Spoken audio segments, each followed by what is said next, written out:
कर ले यकीन भले कस्में दिलाकर, निभाएंगे साथ तेरा बस वफा कर, निभाएंगे साथ तेरा बस वफा कर।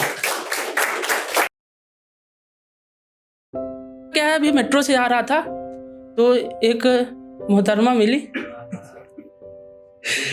तो उनको देख के कुछ ख्याल आए तो मैंने ऐसे ही मोबाइल में लिख लिए थे।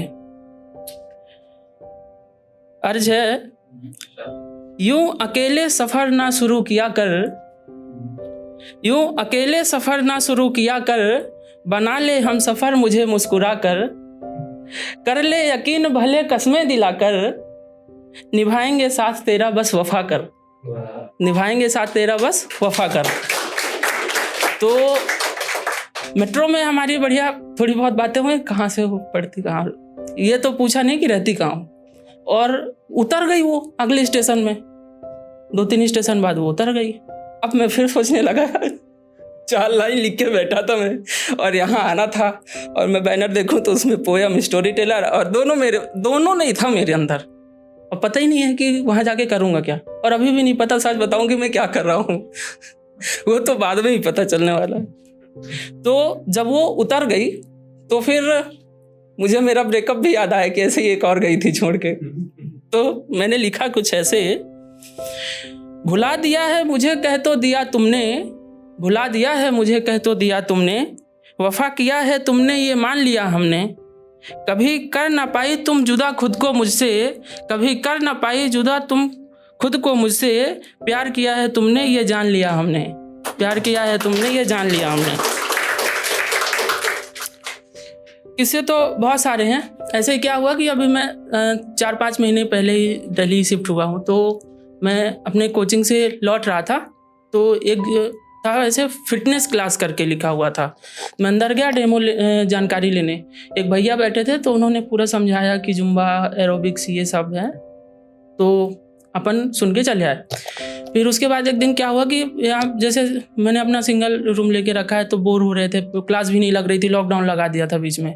तो अब बैठे हैं, शाम को निकला मैं 4 बजे, बैठा हूँ मुखर्जी नगर के बस स्टॉप पे, कहीं नहीं जाना मुझे, बस कोई नहीं मिल रहा, बस स्टॉप के सीट में बैठे हैं। बगल में एक अंकल आए, वो आधे घंटे दरबार किए, तब चूँकि मैं सोशल एनिमल हूँ, मुझे दरबार करने के लिए चाहिए कोई ना कोई।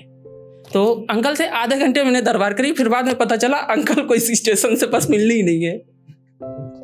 फिर वो गए, फिर मैं लौट रहा था तो फिर से वही मैंने देखा जुम्बा वाले, मैं सोचा एडमिशन ले लेते हैं, बोर होता हूँ, यहाँ आता रहूँगा लॉकडाउन में। तो अंदर गया तो पहले जो भैया थे वो डांस सिखा रहे थे, एक दीदी बैठी हुई थी, तो उन दीदी ने मुझे जो जुम्बा और एरोबिक सिखाया ना, मुझे सब समझ में आ गया। कुछ नहीं करना, कोई टेंशन नहीं है, आप बस जुम्बा क्लास में एडमिशन ले लो, जाओ, म्यूजिक लगा देंगे, डांस नहीं भी आता ना तो इतना तो सिखा देंगे कि बहन की, भाई की, दोस्त की शादी में आप नाच लोगे आराम से।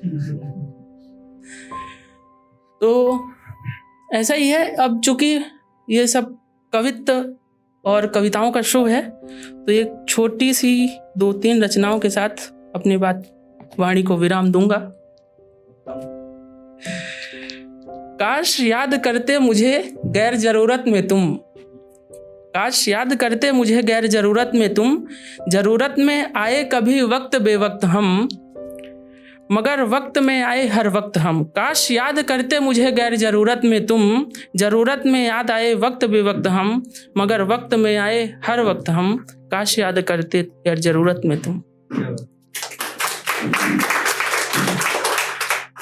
ऐसे ही क्या होता है कि कभी कभी कुछ लोगों से जल्दी दोस्ती हो जाती है, और बाद में 2 दिन में ही पता चल जाता है कि उनका पहले से ही चल रहा है, हम गेस्ट हैं, और ऐसी बॉन्डिंग हो जाती है ना कि ना तो हम फ्रेंड रह पाते हैं और ना उसके आगे जा पाते हैं। तो मेरे साथ ये 2 बार हुआ, तो फिर उस चीज़ को मैंने कागज़ पर उकेरने का प्रयास किया है।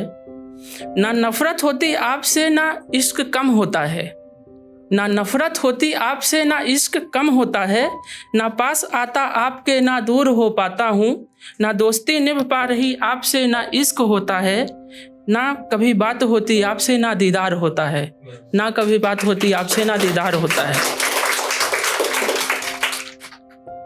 और एक हमारे मित्र हैं, नाम नहीं लूँगा उनका, तो उनके लिए लिखा था, तरस रही हो मेरे वक्त को बेवक्त हैं हम, तरस रही हो वक्त को बेवक्त हैं हम, भले मोल ना रहा हो मेरा साथ थे हर वक्त हम, किया ना कद्र मेरे इश्क की बेपरवाह थे तुम, खड़ी हो आज अकेले तुम बेपरवाह हैं हम।